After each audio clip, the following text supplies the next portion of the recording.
Hello, Assalamualaikum and good morning, and also Salam Ramadan.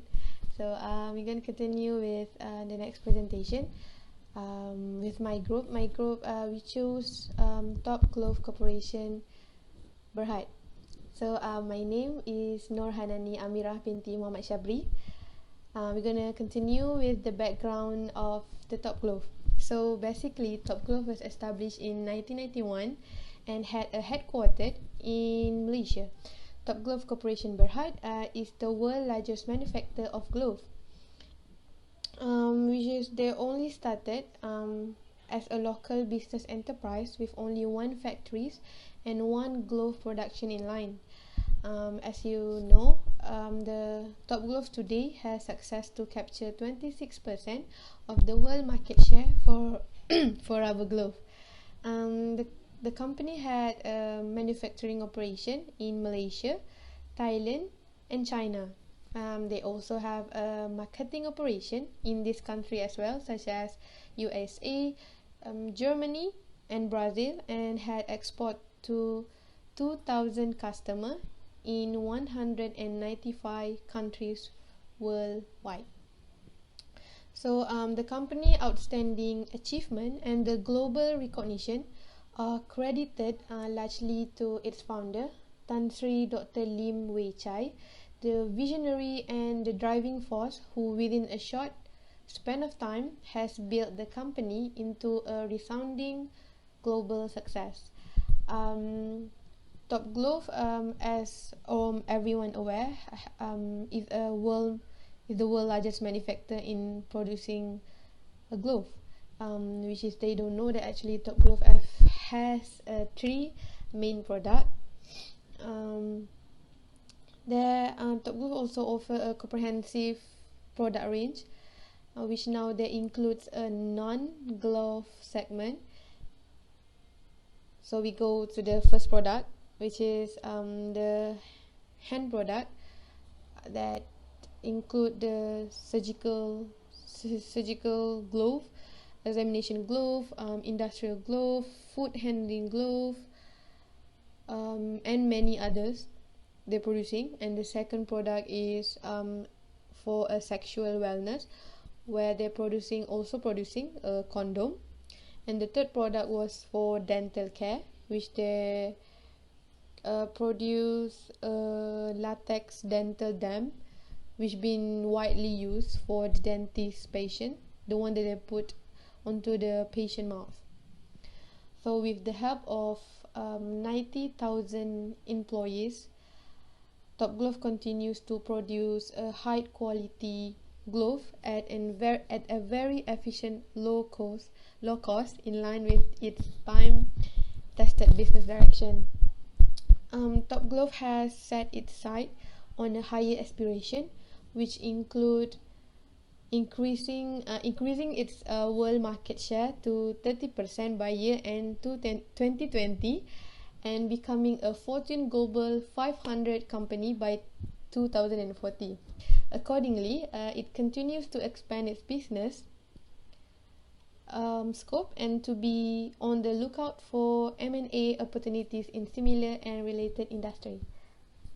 Thank you. We continue with the classification of risks. As depicted in the group risk management framework, risks are broadly categorized into the aspect of business, information, production, credit, financial, operational, system, human resources, plantation, property and investment risk. Identifying individual risk factor under the broad risk categories has undergone comprehensive review in line with the group risk management methodology. So the first one is business. Execution of mergers and acquisition activities may render it more susceptible to a certain associated risk, notably the evaluation of target company and its subsequent integration with the group. With a growing interest to expand both its glove and non-glove business and manufacturing facility overseas, venturing overseas will expose to the group to sovereign risks, political and economic uncertainty such as a change in government, law, regulation, and fiscal policy of the host country. So next is from production. Due to unforeseen circumstances, the group factory production line can face an unplanned downtimes and thus affecting the productivity and affecting and resulting in the financial losses. The two major factors which may potentially contribute to the above uh, identified as a fire outbreak and water shortage. Okay, and the next is system. The group business may be vulnerable to security branches to key system, asset, and facility, resulting from the cyber vandalism or sabotage. The potential disruption to operational system or destruction of facility from such security breaches can adversely affect the group reputation, business, and financial result. We're going to continue with the enterprise risk management. So, in addition, um, a risk working committee (RWC) has been formed in May 2013 to facilitate the group-wide risk management initiative from an operational perspective. RWC serves as the driving force behind the routine risk management activities. Its main function encompasses provision of regular feedback on the status of risk factor to facilitate informed management decision making, execution of appropriate risk mitigation measure, and progress monitoring thereof, as well as identified of new and emerging risk factors. At the group level, inherent risk factors arising from business operation are continually identified. These identified risk factors are included in the risk register and are individually rated as extreme, high, medium, or low risk. The rating process is guided by a metric of possible occurrences and associated impact, of which both financial and non-financial consequences are duly considered. Subsequently, the owners of this risk factor will encourage the implementation of risk mitigation measures to achieve a residual risk that is within acceptable tolerance. Progress update on mitigation measure will be provided on a quarterly basis by the risk owner for deliberation at the RWC meeting from an operational perspective. The adequacy and effectiveness of the mitigation measure will be assessed and further enhanced. If necessary, in addition, any identified emerging critical risk factor will be included in the risk register and managed in accordance with the risk management methodology of the group. Subsequently, the result of RWC meeting will be scaled up to the BRMC for further deliberation in a strategic manner. The Mitigation Action Directorate will be fine-tuned as it deems appropriate to ensure that action plans are on the track to address the significant risk factor. This approach creates a robust, self-sustaining risk management system that will continue to evolve in response to the changing business environment. Hello and hi, my name is Alia Nurdiana binti Muhammad Faiz. So for now, I will explain about risk assessment. So before we start, what is risk assessment? Risk assessment is a systematic process of evaluating the potential risks that may be involved in a projected activity or undertaking. So in a simple definition, risk assessment is a rigorous look at our workplace to identify things, situations, processes, etc. that may cause harm, particularly to people. So why is this risk assessment is important? Because after identification is made, we will analyze and evaluate how likely and severe the risk is.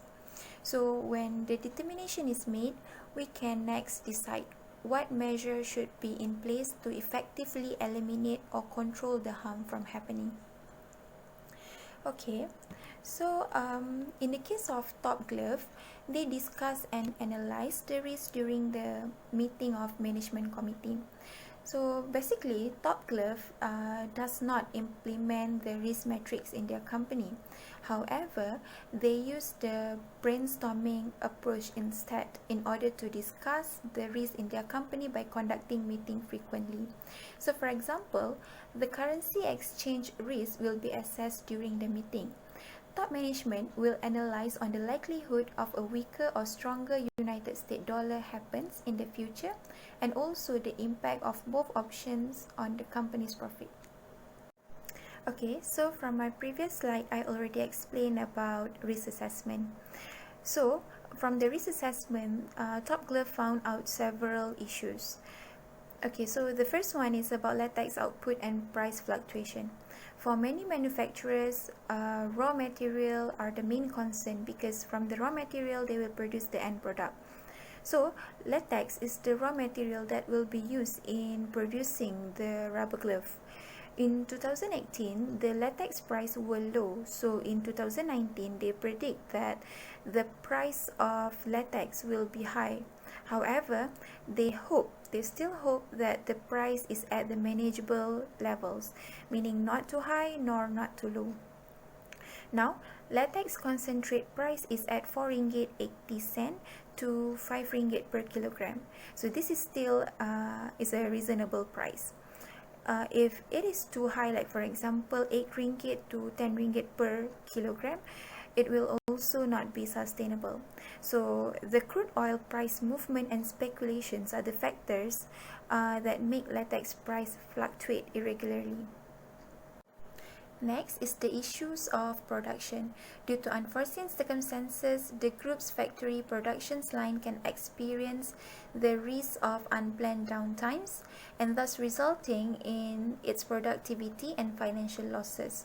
So what is Top Glove is facing right now is production disruption on water cuts. Residents in certain part of Klang Valley experienced dry taps for a few days, so due to emergency repairs work from burst surge vessel system at the Sungai Selangor Phase 3 water treatment plant, which led to a total plant shutdown. So this will distract the productions of Top Glove. Okay, so let's proceed to the risk response. What is risk response? So risk response is basically is the process of identifying the risk. It is a basic steps in any management process. So the risk response planning, it involves in determining the ways to reduce or eliminate any threats to the project, and also the opportunities to increase their impact. So basically in this risk response, I will explain on what is the response that Top Glove have done in manage their issues. Let's proceed to the risk response on the first issue, which is latex output and price fluctuation. So what Top Glove have done to manage this issue is that they produce another types of glove, which is nitrile glove. Why they produce nitrile glove is because the material of nitrile glove is synthetic material instead of latex. Since the price of the latex is increased, so this will lead to decline in revenue of Top Glove. So they produce another types of glove that will not use the latex. So they also delivered better performance and strong sales volume growth of about 30% by producing this nitrile glove. They will improve product quality and higher efficiency levels from newer and more technologically advanced nitrile glove factories with increased automation. The good part of this nitrile glove is that for any individual that have allergies with latex, they can use this glove instead. Next, the risk response for the second issue, which is water shortage. So Top Glove have invested 15 million in the infrastructure and equipment of its recently completed reverse water treatment plant and ponds in Selangor. So by having this treatment plant as a contingency plan to offset water disruption, so Top Glove production volume and productivity were not affected by the recent water crisis in Klang Valley.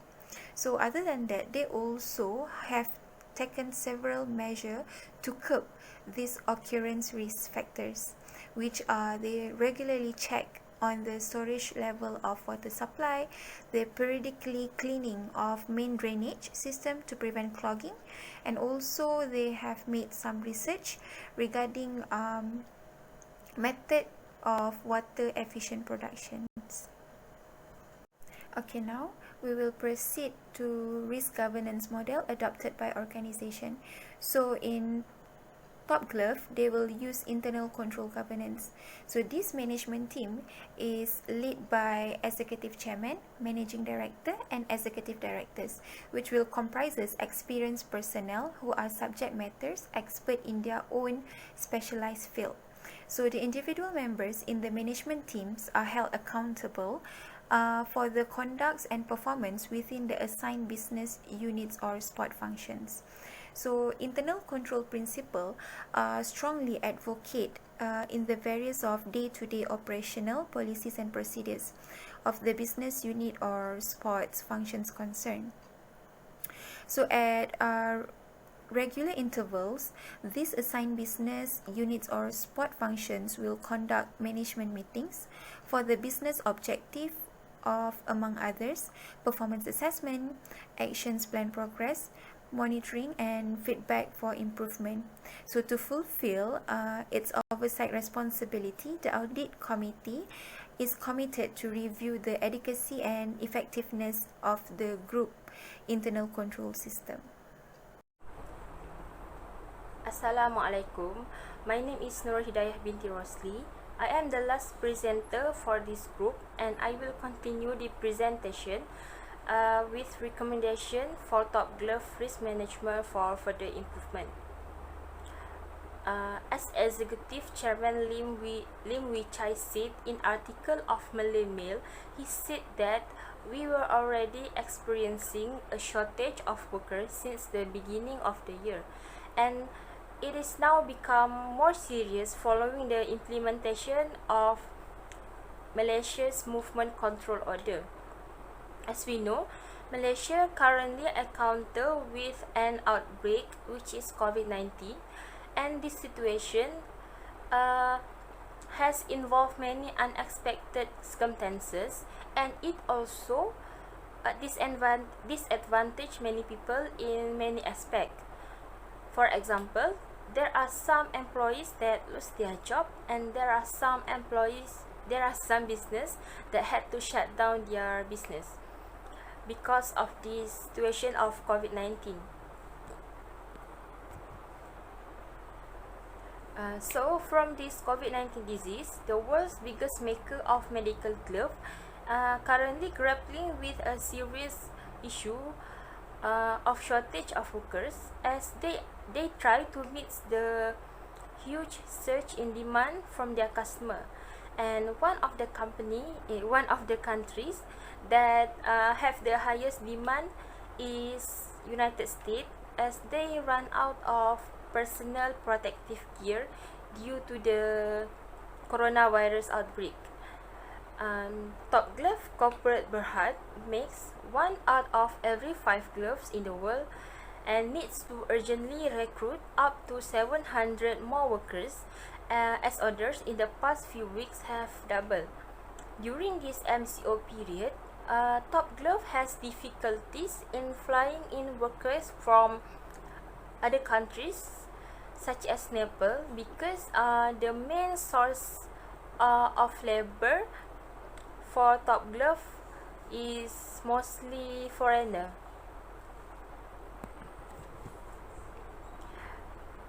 Based on an article, a Maybank research analyst wrote that Top Glove's sales volume will grow at a pace slower than its sales order because their production is constrained by the shortage of workers. Malaysia's rubber glove industry is heavily rely on migrant labor from other countries such as Myanmar, Nepal, Bangladesh, and also Indonesia. the recommendation in order to curb the situation of shortage of workers, Top Glove can open for a contract position for the Malaysians for a certain period of time during this MCO period. They can provide this opportunity to the Malaysians, as during this MCO period, most of the Malaysians have problem with their source of financial. There are some employees that lose their job. There are also some employees that did not receive any salaries during this MCO period. Due to the high demand, Top Glove require unskilled workers, especially to speed up the packing function and quality assurance function, so that the ready output can be shipped out quickly to the customer that needs it. So far, the company managed to recruit about 300 people last month and has engaged staffing firm to look for workers more aggressively. It is now trying to hire more Malaysians and conducting interview over WhatsApp video calls. However, from this method, Top Glove can maximize their production, and they also can meet all of the increased high demand. In a conference call, Chairman Tan Sri Lim Wee Chai said, "Profits in the second half of the year definitely is better and higher than the first half of the year. The average selling price, which is ASP, has increased, especially from April to June 2020.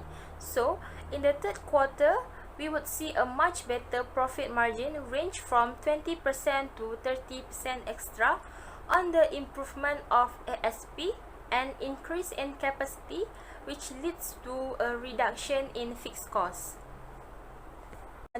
This is some of the example for Top Glove relating to the issue of COVID-19, and most of the article is about shortage of workers, increase of sales of volume, and the high demand of customer that needs to be fulfilled by Top Glove.